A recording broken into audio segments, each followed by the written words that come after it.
일강 동료 18,000 도하니 대지사나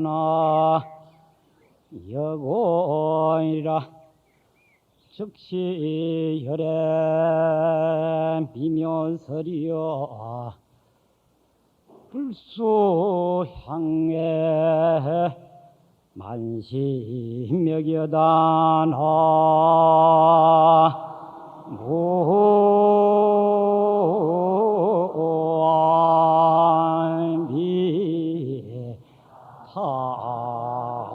나무미타불.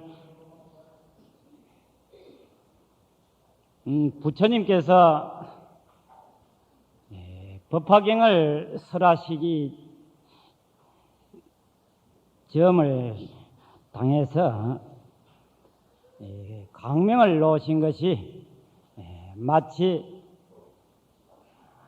아침에 동쪽에서 밝은 태양이 불쑥 솟아오르니까 온 천하에 어두운 곳이라고는 하나도 없어졌어.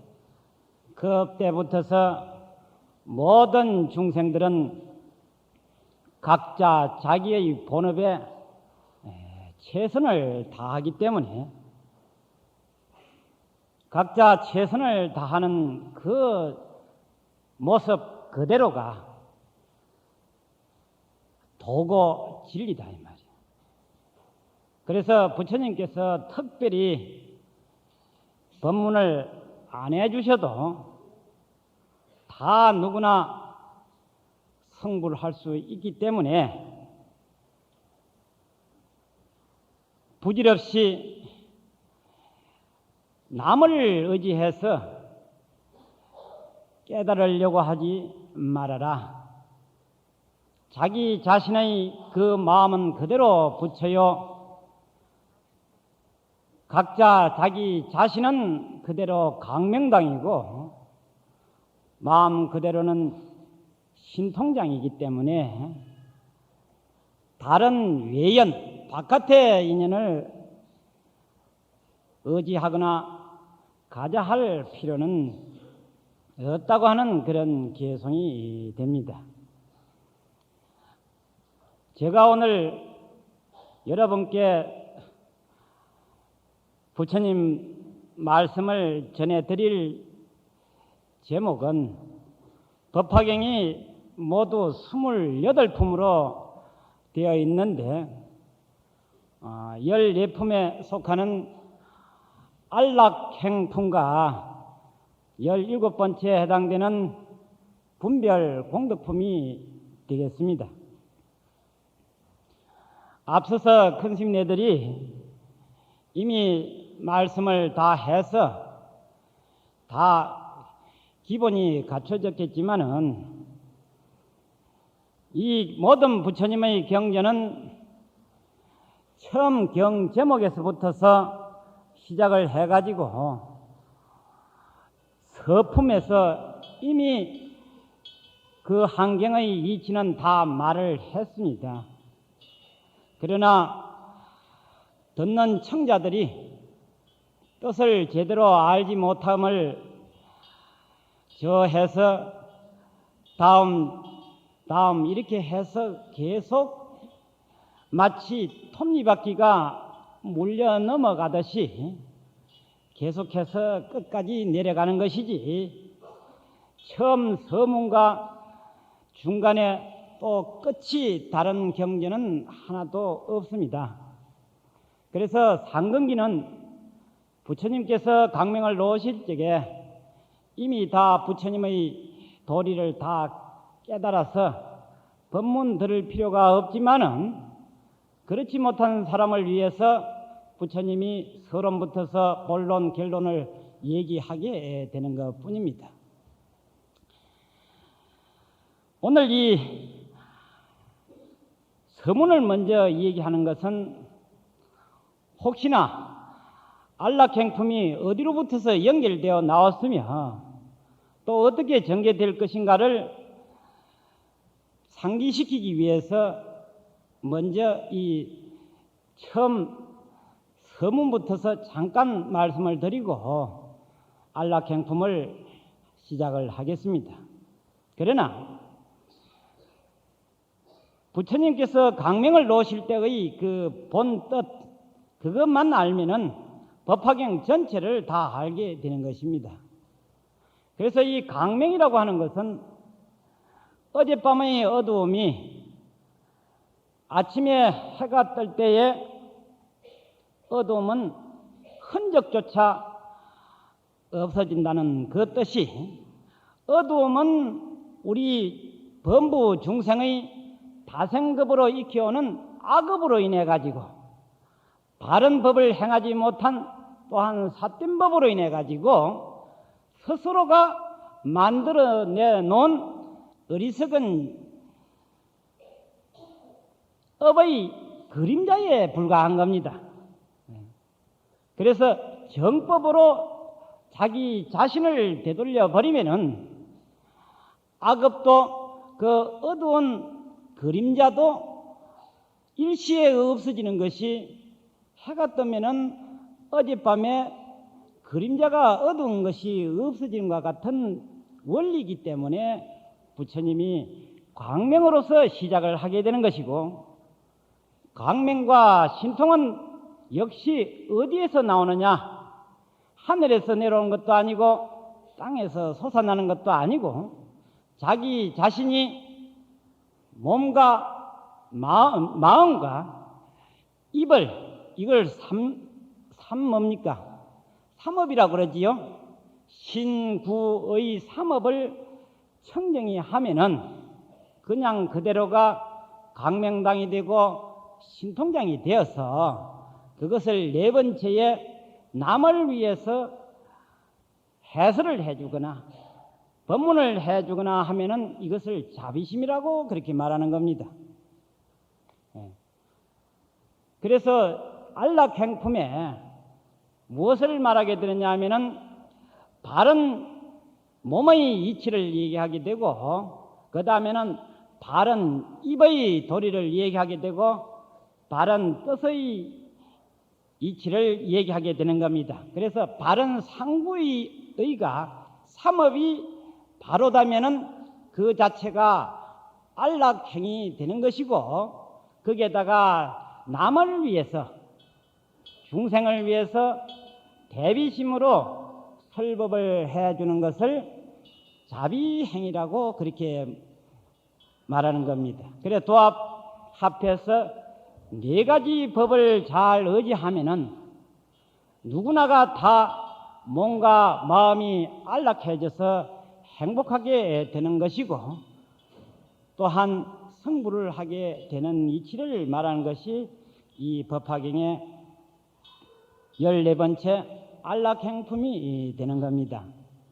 그러면은 우리는 행복을 부처님을 통해서 얻을 수도 있고 다른 환경에 의지해서 얻을 수도 있지만은, 그러나 부처님은 어디까지나 우리 어리석은 범부들을 일깨워주고 이끌어주는 그런 역할을 하시는 분이지, 어리석은 중생을 스스로 어떻게 볼 수는 없다고 했습니다. 그래서 어떻게 보면 부처님께서 능하지 못하는 면도 있는 것 같이 되어 있지만은, 실은 부처님은 모든 것을 다 통달해서 막히고 걸리고 하는 것이 하나도 없지만은, 중생의 업이 너무나 지중하고 두터워서 도저히 어째 볼 수가 없는 입장에서 마지막으로 나는 세 가지에는 능하지 못한 점이 있다고 그 한 말씀이 있습니다. 그것은 부처님이 능하지 못해서가 아니라 원체 땅보다도 더 두터운 업장을 본인 스스로가 해보려고 하지를 않으니 백천만불이 부처님이 출연을 한들 무슨 소용이 있겠습니까? 그래서 그 첫째가 무엇이냐? 인연이 없는 중생은 제도를 할 수가 없다 이 말이지요. 스스로 하지 아니하면은 부처님이 출연하신들 무슨 소용이 있겠느냐 하는 것이고, 두 번째는 어리석은 자로 스스로가 지은 업장은 스스로가 참여하지 아니하면은 면할 수가 없다는 겁니다. 그래서 인연을 짓지 아니하고 스스로 참여하지 아니하고 한 자는 그 업이 그냥 서로시 남기 때문에 이 사바세계는 영원히 지속할 수밖에 없다고 했습니다. 그래서 오늘 이 법회에 모인 여러분들은 물론 위로는 부처님을 의지하고 법을 의지해서 내 스스로가 닦아야 되겠지만은 특히 이 법화경은 부처님께서 처음 성불 하시고 당신께서 깨달아 아시는 일체 모든 지혜와 신통과 모든 것을 남김없이 빠짐없이 온 삼천 대천세계의 중생들을 위해서 있는 그대로를 다 내 보여주시고 말씀해 주셨지만은 근기가 해당치 못해가지고 어느 한 중생도 보지도 듣지도 알지도 못하여서 부처님께서 만부득이 참 고심 끝에 중생들을 위해서 내가 이 세상에 온 이상 중생들이 알아듣지를 못하니 내가 중생들을 맞추어서 설법할 수밖에 없다고 해서 소위 근기를 따라서 설법을 한 것을 수기설법이라고 그렇게 말하는 겁니다. 그리고 때로는 중생들에게 환희심과 모든 신통과 부처님의 위대한 법을 보여주시기 위해서 강명도 놓으시게 된 것입니다. 그래서 시작한 것이 녹야원 설법으로부터 시작을 한 것이 은 45년이 지난 마지막 단계의 설하신경이 바로 이 묘법 연화경인 겁니다. 즉 법화경인 겁니다. 그러면 최초의 설하신 경을 하암경이라고 한다면은 마지막 45년 동안 총 결산을 해서 모든 중생들에게 낱낱이 다 성불할 수 있다고 하는 수기를 내리신 경이 바로 이 법화경이 되는 겁니다. 그러니 이 법화경은 대성경 가운데서도 최상승의 경이기 때문에 일반 보통 사람들이 듣고 이해하기가 사실은 어렵습니다. 그래서 강명을 놓으셨는데 다시 본론에 돌아가서 이 강명을 모인 대보살 대중들도 곧 다음 생에 승불하실 대보살들조차도 종전에 한 번도 보지 못했던 강명이고 신통이었습니다. 어떤 광경이 일어났기에 종래에 한 번도 보지를 못했느냐 하면은 위로는 쉬운 말로 하늘 꼭대기까지 색구경천까지 다 나타나 보여주고 아래로는 오무간지역인 아비지역까지 다 보여주고 주변 사방으로는 18,000 불국토가 동시에 다 나타나 보였어요. 그 가운데에 어떤 중생은 처음 발심을 해서 출가해가지고 수도 성도해서 중생을 위해 설법하고 나중에는 열반에 드시니까 제자들이 사리를 거두어서 탑을 씌우는 그런 모습이라 하며 정말 종래에 볼 수 없었던 참으로 거룩한 모습을 다 보고서 모든 대중이 하나같이 똑같은 마음으로 도대체 오늘은 무슨 법문을 하시기 위해서 이렇게 종전에 보여주지 못했던 모든 광경이 다 나타나는고 그런 의심을 다 가지게 됐던 겁니다. 그런데 누구도 처음 본 광경이라 알 수가 없어서 의심만 하고 이해할 뿐이지 어떻게 해볼 수가 없어. 그때 바로 다음 성불하실 미륵대보살이 먼저 생각하기를 오늘 이 신통강명은 무엇을 위함인가?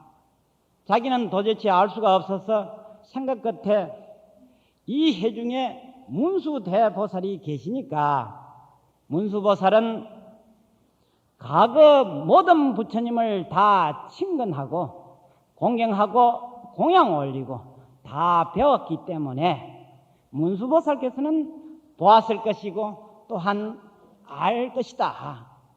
그 생각을 낼 때에 또 다른 대중들도 똑같은 생각을 냈던 겁니다. 그래서 문수보살에게 물었습니다. 오늘 이 무슨 상승입니까? 하니까 그 이제 중간을 다 줄이고 끝에 얘기입니다. 문수보살께서 여러분들의 그 생각과 같이 오늘 이 광명 속에서 나타나는 모든 신비로움은 내가 과거 많은 부처님을 칭견했을 때에 이런 광명을 내가 보았다. 그런데 이 광명을 놓고 난 뒤에는 모든 부처님께서 묘법연화경을 설하시더라. 그리고 이 묘법연화경을 설하시고 난 뒤에는 한밤중에 다 열반에 뜨시더라. 그리고 묘법연화경 안에는 모든 보살을 다 수기하시고 모든 법을 다 전하시고 떠나시는 경이기 때문에 경 중에서도 제일 가는 경이요 공덕도 제일 큰 공덕의 경이더라. 그러니 오늘 틀림없이 부처님께서 법화경을 설하실 것이다 라고 이렇게 말씀을 하시니까 부처님께서 법문을 시작을 했습니다. 그러면서 바로 문수보살을 보고서 내가 오늘 묘법연화경을 설하려고 한다라고 한 것이 이제 이 법화경 서분으로부터 시작이 되거든요. 방편품으로부터. 그런데 오늘 들으실 대목은 14번째이기 때문에 문수보살이 부처님에게 물으시기를 이 법화경의 공덕이 천하의 이보다도 더할 수 없는 거룩한 경전은 지금 부처님의 제세시 또 그리고 저희들 같으면은 부처님의 말씀을 듣고 배우고 닦아서 법을 감당할 수가 있겠지만은 저 후후 500세 약 2500년 뒤에는 과연 누가 이 경을 사경하고 서사하고 말이에요. 그 다음에 수지 뭡니까 또 독송하고 그 다음에 남을 위해서 어떻게 연설하고 해석을 해줄 수 있는 사람이 있기나 하겠고 또 누가 즐거이 이 경전을 사경하고 수지 독송할 사람이 과연 있기나 하겠습니까? 하고 이렇게 즉 현재 우리들을 위해서 문수보살이 미리 걱정을 하고 미리 안배를 하고 미리 당부하시기 위해서 부처님에게 대신 말씀을 청하게 되는 겁니다. 과연 참 문수보살 지혜로서 지금은 괜찮은데 후후 500년 후에 2500년 후에는 과연 이 법화경을 좋아하고 그 말이에요. 그래서 수지 독송하고 사경 서사하고 남을 위해서 과연 할 수 있겠습니까? 하고서 걱정이 돼서 물으니까 부처님께서 그런 걱정은 하지를 말아라. 지금이나 그때나 누구든지 이 네 가지 법만을 지키면은 누구나 다 가능할 수 있다라고 했습니다. 그 네 가지 법문이 즉 오늘 이 과목이 되는 겁니다. 부처님께서 그런 강명을 놓으신 것하고 이 네 가지 이 법하고 어떻게 일치가 되느냐 하면은 부처님이 강명을 놓으실 때에 18,000불국토가 동시에 나타났다는 것은 무엇을 의미하느냐 하면은 각자 눈, 귀, 코 하는 이 오간하고 뜻하고 합하면은 육근이 되지요. 육근하고 바깥에 상대되는 경계가 6가지지요. 안입이 설신이에 뭡니까? 색성향 미촉법이 되지요. 그걸 갖다 대대법이라고 그래요. 상대하는 법이다 그 말이죠. 그래서 상대하면은 의식이 있지요. 6가지 식이 있지요. 도합 보태면 몇 가지가 됩니까? 18가지가 되지요. 그러니까 18이 경계가 다 터지면은 모든 불국토가 다 열리게 되는 그런 원리다 그 말이에요. 즉 뭐이냐? 아까 그 발언문에도 나왔고 천수경에도 나왔듯이 뭡니까? 수지심시 뭡니까? 신통장이고 수지심시 뭡니까? 강명장이지요. 수지라고 하는 건 뭡니까? 부처님의 경전을 수지독송하고 서사하고 위인연설이지요. 그러면은 각자 수지하는 모든 이들의 몸 그대로가 강명장이 되고 신통장이 되기 때문에 부처님의 강명을 빌릴 것도 없고 저 태양의 빛도 빌릴 필요도 없이 내 이 육건으로서 모든 불국토를 다 사무쳐 볼 수가 있고 오히려 강명을 발할 수가 있다는 겁니다. 그래서 여러분들이 항상 천수경에 올 적에 관세음보살만 자꾸 쳐다보고 그렇게 해주기를 자꾸 바라는데 그럴 것이 하나도 없다는 겁니다. 그래서 즉 신통과 강명은 무슨 뜻이냐 하면은 아주 극청정을 말하는 겁니다. 극청정하고 또 융통하고 또한 사무쳐서 다 통달해가지고 걸림이 없다는 겁니다. 그래서 자유자재하다는 거지요. 너무나 청정하기 때문에 상대가 볼 적에는 빛이 발한 걸로 보이지만은 사실 빛이 발할 것도 없다 그 말이에요. 그런데 우리는 어두운 쪽에 있으니까 부처님은 너무나 청정하고 원륭하고 자재하기 때문에 그것이 전부 다 신통으로 보이고 광명으로 보일 뿐이다 그 말이죠. 결국 우리 각자가 신구의 삼업이 청정하고 청정해서 더 걸릴 것이 없으면 그대로가 신통이요 그대로가 강명이 된다는 뜻이 이 오늘 부처님의 강명이 그대로를 표현해 준 것이고 이 안락행품에 부처님께서 문수보살에게 말씀하시기를 4가지를 의지해 가지고 수행을 하면은 다 된다. 그럼 4가지가 뭐이냐? 바른 몸과 바른 입과 바른 뜻과 그 다음에 중생을 위해서 자비심으로 위인연설, 위인해설을 해주는 것을 말하는 것이다. 그러니 누구나 똑 바르게 되면은 편안하고 안락하고 바르지 못하면은 위태롭고 근심이 생긴다 이렇게 했습니다.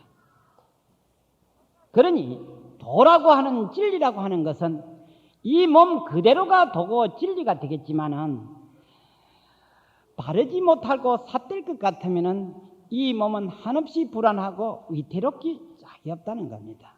그래서 여러분들 도를 닦는다라고 하는 게 맞습니까? 틀립니까?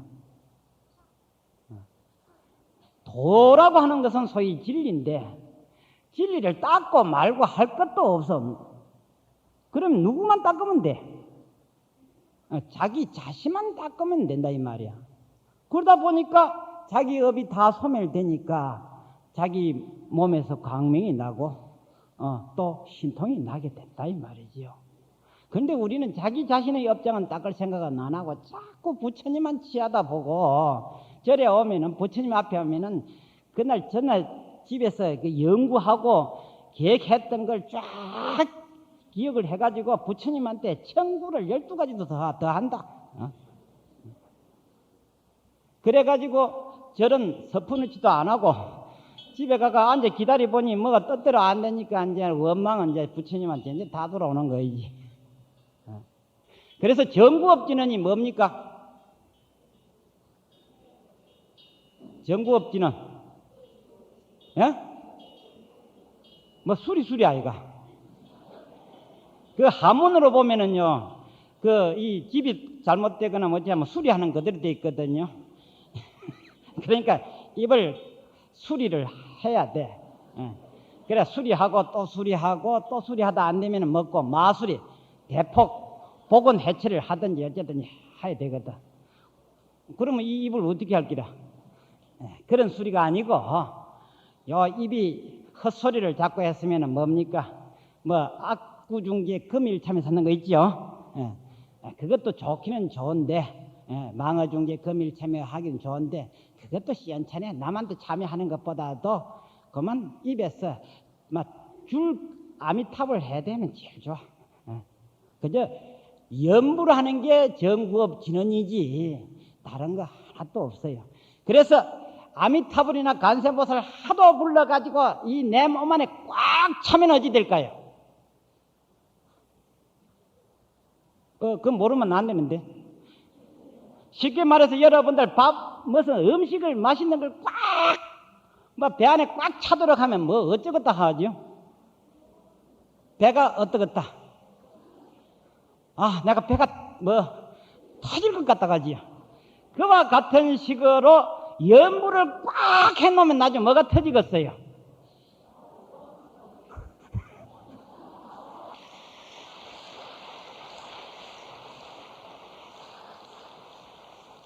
겉에가 소위 말하는 도가 터지든지 부처님이 터지든지 그래 도 터졌다 하지요. 그러니까 도가 터졌다고 하기가 훨씬 쉽습니다. 도 깨쳤다 하는 것보다는요. 그렇지요? 그러니까 여러분들 도가 터질 마침 됐습니까? 어디 됐습니까? 그러니 영험이 있을 택이 없지요. 그러니까 신통 나올 일도 없고 뭐 할 일도 없어. 광명이 나올 일도 없지 않습니까? 그렇죠? 그러니까 이렇다 저렇다 그 말씀 마시고 즉 부처님이 영험이 있니 없니 그거 따질 일이 아니다 그 말이야. 먼저 내부터 어째 놓고 보자. 뭐부터 터져놓고 보자. 부처님이 터지도록 해놓고 한번 보자 그 말이죠. 그게 이제 기도고 염불인 겁니다. 그러면 오늘 이 법문은 이로써 다 끝났는데 이제 조금 이제 가닥 시간이 조금 남았으니까 그럼 가닥을 잡아서 제일 먼저 어떻게 몸을 바로 하는 게 안락행이냐 그랬지요? 그래서 제일 먼저 그 유교에서도 천하를 통일하고 천하를 다스리려면 뭐부터 바로 하라고 되어 있습니까? 수신, 제가, 그 다음 뭡니까? 치고, 평천하되지요. 여러분들이 도가 터지려면 부처님이 터져야 도가 터집니까? 내가 터져야 도가 터집니까? 그렇죠? 이제 그건 됐지요? 그럼 내가 먼저 뭐부터 반듯해야 되겠습니까? 몸부터 먼저 반듯해야 되겠죠. 몸은 마치 이 그릇하고 같은 원리입니다. 그릇이 깨지거나 삐뚤어지거나 더럽혀지거나 디비지면 어찌 되겠습니까? 아무것도 담을 수가 없지요. 그러니 여러분들의 이 몸은 무엇을 담을 수 있는 그릇이지요? 즉 나로 말하자면 마음을 담을 수 있는 그릇이고 더 나아가서는 도를 담을 수 있는 뭡니까? 그릇이고 내가 성불을 할 적에 무엇을 받들어 모실 수 있는 부처님을 받들어 모실 수 있는 도구가 바로 뭡니까? 몸이다 이 말이에요. 그래서 이 몸을 반드시 바로 하지 않으면 안 돼. 그래서 항상 몸을 반듯하게 하는 것이 집을 짓는데 마치 뭐와 같습니까? 이 기초를 다지는 것하고 똑같은 겁니다. 이 거대한 집이 기초가 시원찮으면 자빠져 버리지요.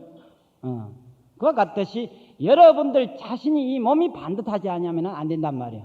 그래서 몸을 반드시 하고서 사경하고 그 다음에 뭐니까 수지, 독송하고 위인, 해설을 하라 이 말이에요.